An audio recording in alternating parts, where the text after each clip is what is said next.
Queridos, nós observamos com alguma preocupação hoje, no meio evangélico, o surgimento de um movimento que procura judaizar a igreja evangélica. Um movimento que procura trazer elementos do judaísmo e do Antigo Testamento para dentro da igreja evangélica. Há crentes que querem se tornar judeus, como se o judaísmo fosse superior ao cristianismo. Tem crentes brasileiros que fazem a circuncisão, se tornam prosélitos e passam a frequentar os chamados cultos das igrejas messiânicas, que deveria ser só de judeus. Nós vemos também hoje a adoção de práticas judaicas no culto, tipo o candelabro de Israel, tocando shofar, que era aquela trombeta com a qual se convocava as tribos de Israel para o ajuntamento. Uma igreja, uma vez, fez uma procissão com os diáconos trazendo uma cópia da Arca da Aliança, como parte do culto. Óleo de Israel, água do Rio Jordão. Para a oração ter efeito, tem que ser feita no alto do Monte Sinai. Guarda do sábado, a guarda das festas de Israel. Crentes brasileiros, gentios, que não são judeus, que em vez de escrever Deus, escrevem D-os, seguindo a tradição rabínica de que o mandamento não tomarás o nome do Senhor teu Deus em vão, significa que você não deve nem pronunciar o nome de Deus. Então, em vez de dizer Deus, eles dizem dus. Bota um traço ou um apóstrofe para substituir o E ali. Então, há uma infiltração de costumes rabínicos e judaicos dentro da igreja evangélica hoje, até mesmo a valorização da interpretação dos rabinos. Hoje em dia, é comum, alguém chega para mim e diz, olha aqui, tem uma interpretação aqui do Salmo, a interpretação de Isaías, feita por um rabino, como se os rabinos pudessem interpretar o Antigo Testamento melhor do que os nossos apóstolos. Se eles tivessem interpretado o Antigo Testamento corretamente, eles teriam crido em Jesus Cristo. Então, o que é que eu tenho a ver com a interpretação de rabino do Antigo Testamento? Eles interpretaram o Antigo Testamento a vida toda e não perceberam que Cristo estava lá. Por que é que eu vou dar valor a isso hoje? Então, há essa infiltração. No Antigo Testamento tem muitas leis que tinham a ver com o povo de Israel enquanto nação e que não interessam mais para nós hoje, porque a igreja não é uma nação, ela não tem um território, ela não tem um presidente, ela não tem uma nacionalidade, ela não tem uma bandeira, como, por exemplo, o Uruguai, os Estados Unidos, o Canadá e a própria nação de Israel. Então, aquelas leis que tinham a ver com o povo de Israel enquanto Estado não passam para nós hoje. O crente não está sujeito àquelas leis que estão lá, embora elas reflitam princípios importantes que Deus revelou para aquela nação. Mas nós não estamos mais debaixo dessas leis.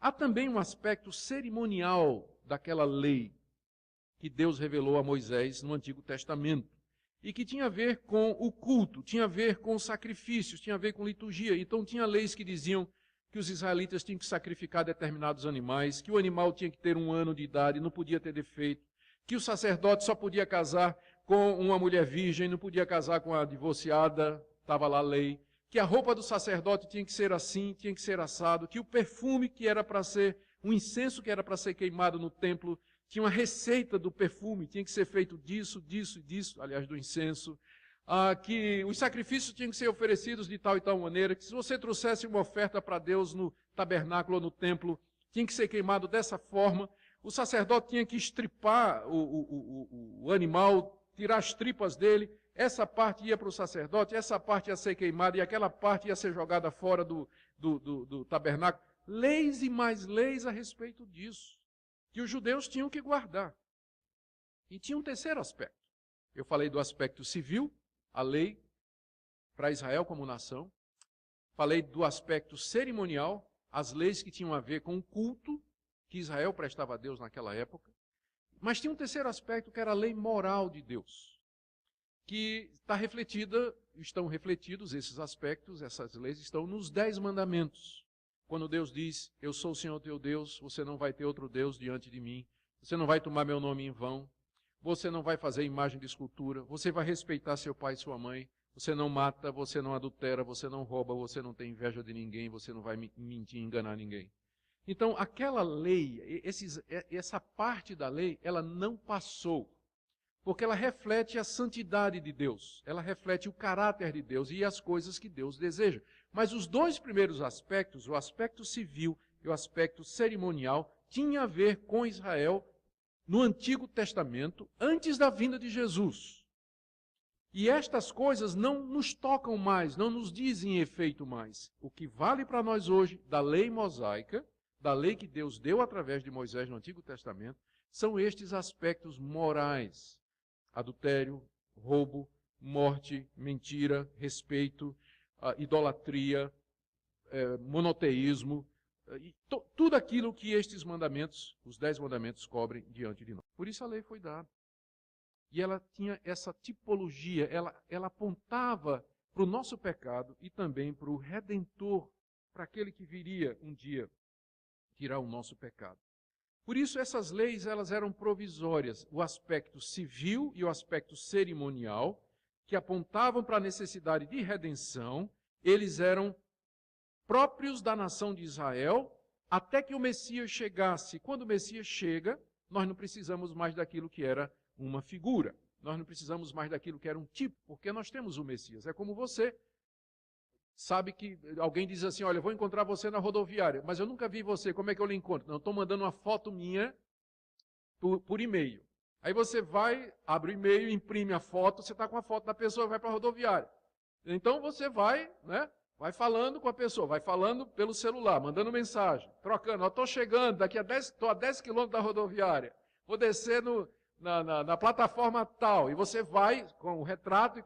Quando a pessoa chega, e que você vê a pessoa, você reconhece a pessoa, você não precisa mais do retrato, e você não precisa mais do SMS. A pessoa está ao vivo ali. Eu não preciso mais dos sacrifícios do Antigo Testamento, eu não preciso mais daquelas leis, da dieta religiosa, do calendário religioso, daquelas prescrições, porque tudo aquilo era um retrato para que quando o Messias chegasse eu dissesse, é ele. E o Messias chegou, Jesus de Nazaré. Eu não preciso mais da foto, eu não preciso mais dos tipos, das figuras, eu não preciso mais nada daquilo, porque aquele que era prefigurado chegou e aboliu todas estas coisas. Mas sabe qual é o problema? Muitos judeus, quando Cristo veio, eles não queriam largar a lei. Isso é que é interessante. Eles queriam continuar guardando a lei. Muitos judeus, na época de Jesus, que creram em Jesus, e depois que Jesus morreu, ressuscitou, os apóstolos pregaram a respeito de Cristo como sendo o Messias de Israel. Diz o livro de Atos que milhares de judeus se converteram em Jerusalém. Mas o que aconteceu? Eles queriam continuar a ser judeus e eles queriam guardar 3 coisas especialmente. Eles queriam continuar circuncidando os filhos, eles queriam continuar com aquela dieta, não come sangue, não come carne de porco, não come urubu, não come... Eu também não comeria urubu. Tem um monte de coisa que a lei de Moisés proibia. Ele disse, nós queremos continuar com aquela dieta. Mas ele disse, nós queremos ainda continuar guardando o calendário judaico. Queremos guardar a Páscoa, queremos guardar Pentecostes, queremos celebrar todas as festas de Israel. O apóstolo Paulo não viu problema com isso. Paulo não tinha problema. Porque uma pessoa, se você... a posição de Paulo é mais ou menos o seguinte, você encontra aqui dos demais apóstolos. Se o judeu que se converteu a Cristo, achou o Messias, quiser circuncidar os seus filhos, não comer carne de porco e observar as festas religiosas de Israel, pode fazer, mas não como caminho de salvação. Mas como identificador étnico, como identificador cultural. Naquele tempo, se você perguntasse o que era um judeu, a resposta é, judeu é aquele que quando o menino nasce, o pai faz operação de fimose, não come carne de porco e descansa no sábado. Era isso que era o judeu naquela época. E os judeus continuavam a querer aquilo ali, mesmo depois que eles criam em Jesus. Aí Paulo não via problema. Tanto é que Paulo circuncidou Timóteo. Lembra o ajudante de Paulo, Timóteo? Mas por que ele circuncidou? Porque Timóteo era filho de uma mulher judia. E Paulo ia pregar o evangelho no meio dos judeus. E ele sabia que os judeus davam muita importância a isso. Então ele pegou Timóteo, circuncidou e foi. Paulo ia ao templo. Paulo fez voto uma vez. Paulo era judeu. Então ele não tinha problema com judeus convertidos a Cristo quererem ainda conservar traços do seu judaísmo, desde que não fosse para a salvação. Mas o problema é quando esses judeus disseram: os gentios que não são judeus também têm que guardar. Para ser salvo, para ser crente completo, os brasileiros que crerem em Jesus, eles têm que se circuncidar e guardar a lei de Moisés. Eles têm que celebrar as festas judaicas, eles têm que guardar o sábado judaico, eles não podem comer porco, não podem comer sangue, não podem comer isso, não podem comer aquilo. Ou seja, só pode ser um crente completo se guardar a lei de Moisés. Isso aconteceu no século I. Os judeus queriam que os não-judeus que se tornassem cristãos também guardassem a lei de Moisés. Aí Paulo não aceitou. Paulo fez a maior confusão. E aí o assunto foi parar lá em Jerusalém, que era a igreja sede, para discutir o que é que vamos fazer. Quem não é judeu tem que guardar estas coisas? E qual foi a resposta do Concílio de Jerusalém? Não tem que guardar. Nem os judeus aguentam essa carga. Por que nós vamos colocar um fardo que nós não conseguimos carregar nas costas dos gentios que se convertem a Deus, esses povos que não são judeus? Por que nós vamos fazer isso? Então disseram, não tem problema nenhum. A única coisa que eles disseram é, onde tiver um ambiente onde tem judeu, crente, os que não são judeus, mas são crentes, devem evitar escandalizar, por exemplo, comendo carne com sangue.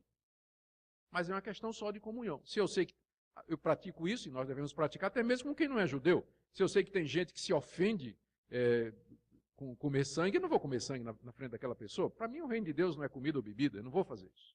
Eu evito para não causar um escândalo. Então foi só isso que disseram. Você já leu a carta aos Gálatas? A carta aos Gálatas é Paulo dizendo para os gentios, os não-judeus, se vocês quiserem guardar a lei de Moisés, depois de terem crido em Cristo, vocês vão cair da graça. Ele diz isso mesmo. Cristo já libertou vocês, Cristo já chegou, a lei passou, a lei era provisória. Por que vocês querem ainda guardar estas coisas? Leia a carta aos Hebreus, que nós expusemos aqui nessa igreja durante 2 anos. Dizendo que o judaísmo era provisório, Jesus é maior do que Moisés, Jesus é maior do que Josué, Jesus é maior do que os sacerdotes, o sacrifício de Jesus é maior. O que é que nós temos a ver com o judaísmo? Não tem mais nada a ver. Passou, era provisório.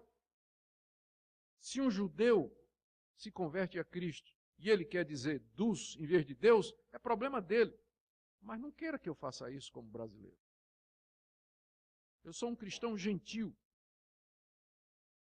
Eu sou a igreja de Cristo. Cristo já me livrou de todas estas coisas. Já me libertou, já cumpriu toda a lei no meu lugar. Eu não tenho mais essa necessidade ou essa obrigação. Hoje em dia, infelizmente, apesar da carta aos Gálatas, apesar da carta aos Romanos, apesar de Hebreus, apesar do livro de Atos, apesar do Novo Testamento, ainda tem cristãos brasileiros que acham que é mais espiritual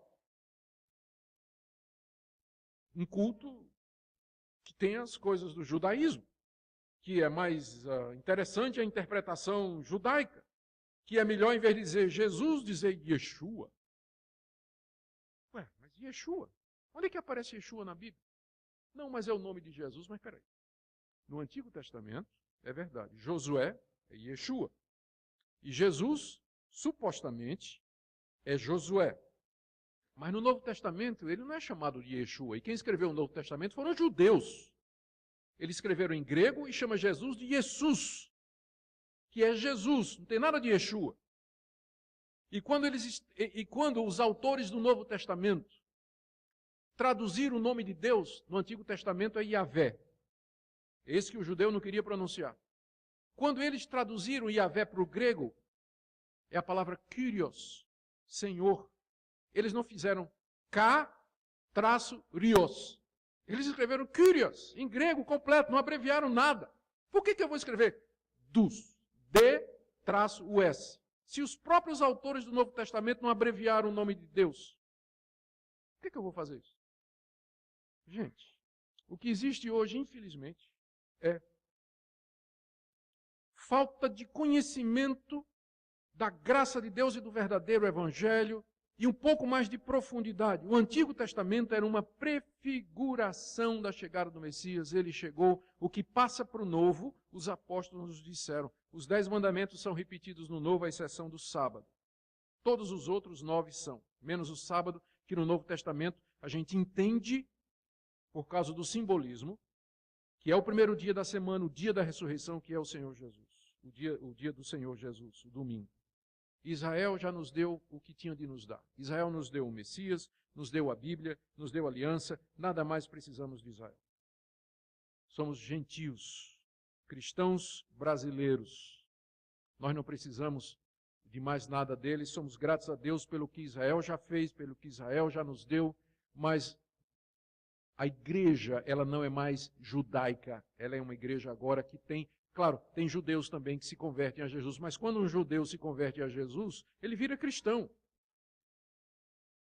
Ele vira cristão como você e como eu.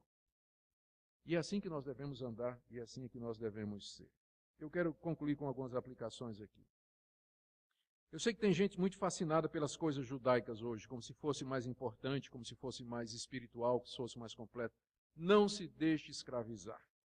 Estas coisas faziam parte da antiga aliança, eram típicas. Você não tem que guardar a festa de Israel, terra de Israel, óleo de Israel, azeite de Israel, vinho de Israel. Isso não é mais espiritual do que nada. Nada. A nossa espiritualidade é mediante Jesus. Ele nos dá o seu Espírito. Viver uma vida santa diante de Deus é andar pelo Espírito de Deus em obediência a Jesus. Vivendo aquilo que o Senhor Jesus nos ensina. Andar nos seus preceitos, andar na sua vontade, pela graça, pela misericórdia.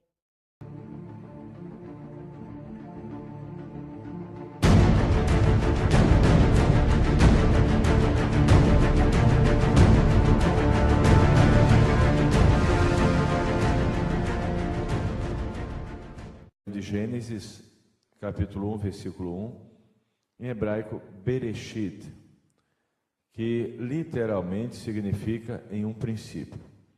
O termo hebraico, a frase em hebraico é Bereshit, bara, Elohim, et hashamayim, ve'et haaretz. Observamos aqui que o termo Elohim está também sem o artigo definido. Então, só para a gente recapitular, a tradução até agora. Em um princípio, ele, o Eterno, criou um Elohim, ou seja, um ser que é o seu representante, o Mashiach. Nós sabemos que a Trindade foi criada a partir do quarto século. O cristianismo não era unificado. Os cristãos acreditavam que Deus, Jesus e o Espírito Santo eram iguais e o mesmo. Os cristãos arianos acreditavam que Deus, Jesus e o Espírito Santo não eram iguais e nem a mesma coisa. Outro paradigma a ser quebrado. Muitos que fizeram teologia sistemática sabem o quanto se estuda filosofia. E uma questão interessante, se estuda filosofia grega para interpretar um texto judaico.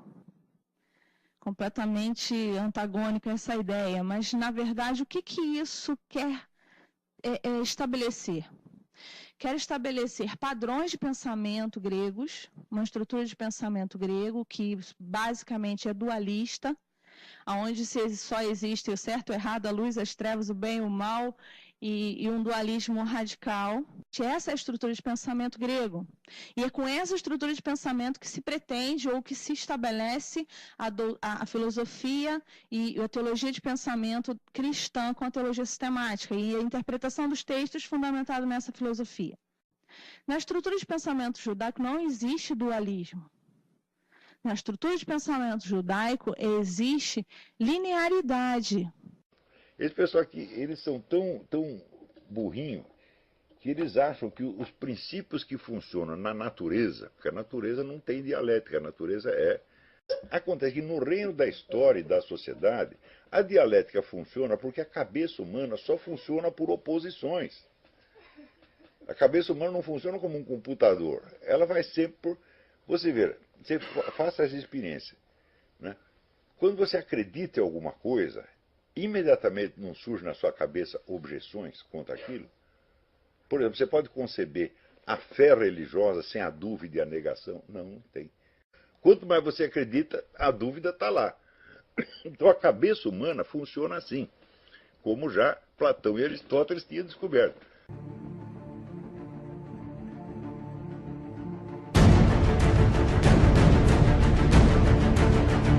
Porque em 6 dias fez o Senhor os céus e a terra, o mar e tudo o que neles há, e ao 7º dia descansou.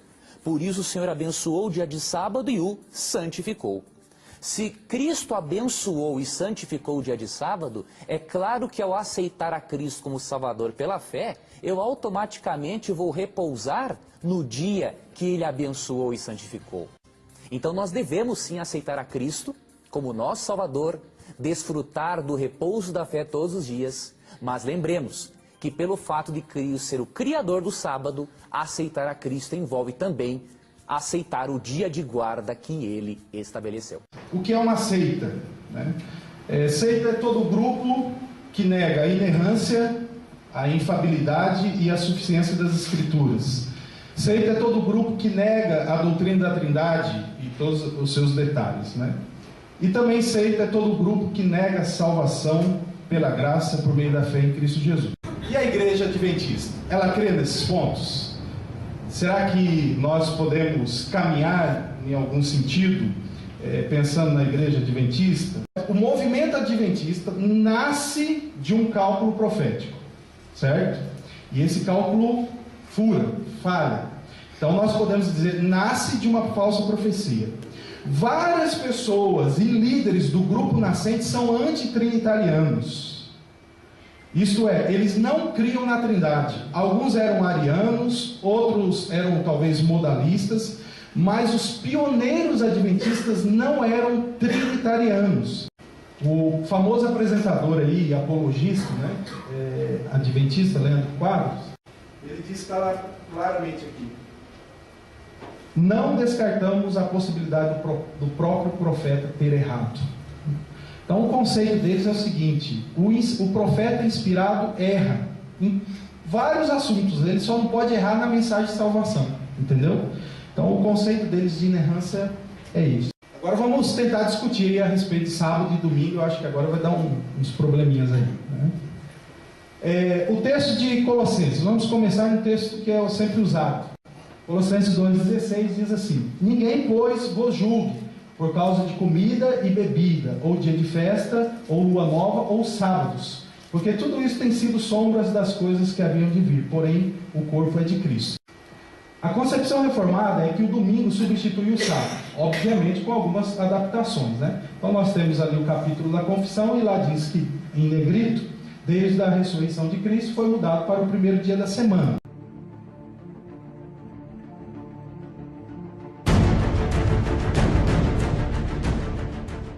Esse nome Jesus foi dado a esse meu Jesus só na época em que isso aqui foi feito. Esse livro, a Bíblia, não a Escritura. Mas, na verdade, antes desse livro existir, existia uma Escritura. E naquela Escritura o nome dele não era Jesus. O nome dele era diferente desse nome, era Yahushua. As características de Yahushua também são diferentes das características de Jesus. Porque o Yahushua, de acordo com o que está na Escritura, que está na Bíblia, não tem comportamento e não pede comportamento de acordo com esse Jesus que você segue. O que a Madinha viu no Facebook, Os Desigrejados, Caio Fábio, Ricardo Gondim, Rubens Sodré, Verdade Oculta, e ali um pastor ali pregando. Ele deve estar lendo Hebreus, cara. Hebreus 10, Amadinha, se for. A Amadinha está procurando ali, ó. Deve estar lendo a parte de Hebreus 10. Aí a Bíblia é uma droga, que tu já lembra até a porcaria do capítulo, qual é do versículo. O pastor falou em igreja presbiteriana. A igreja presbiteriana, o pastor, não saiu de Martinho Lutero? Não saiu daqueles Zwinglio, Calvino? Não são desses caras? Eu nem sei quem é esse moço barbudo. Augustus Nicodemos, tá aqui o nome dele, apareceu ali agora quando bota ali, ó. Vamos lá, pastor Nicodemo, vamos ver o que a gente resolve. Faz um hangout, pastor, eu participo do seu hangout. Te enganarem mais uma! Ah, otário!